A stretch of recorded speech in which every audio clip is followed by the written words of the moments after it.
যেন না উঠে এই সামনে থাকেন। লাখ লাখ টাকা খরচ করে আমরা আয়োজন করছি, আমার খালি কোনো ছবি তুলি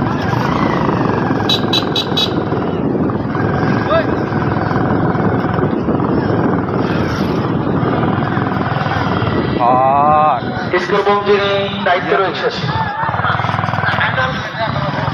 আমি আয়নাল গাড়ি নিয়ে স্পেস আছে। আয়নালের তুমি একটু আশরাফুলের সাথে দেখা করবে। ঠিক আছে, আমরা এসেছি খেলা দেখতে। দর্শক বন্ধুরা, আসলে আমরা আন্তরিকভাবে দুঃখিত হয়ে স্পোর্টসের পক্ষ থেকে আমরা যেমনটা আশা করেছিলাম দর্শকদের উপস্থিতি তার থেকে বেশি হয়েছে। দর্শকদের উপস্থিতি বেশি। গ্যারেজ আছে, হ্যাঁ কত টাকা গ্যারেজ? যেখানে রয়েছে সেখান থেকে সুন্দরভাবে উপভোগ করার চেষ্টা করবেন। সেই সাথে আমরা আজকে দর্শকদের অনেক উপস্থিতি, আমরা আমাদের অনেকগুলো আমন্ত্রিত ছিল, আমরা তাদের কাছে একটু ক্ষমা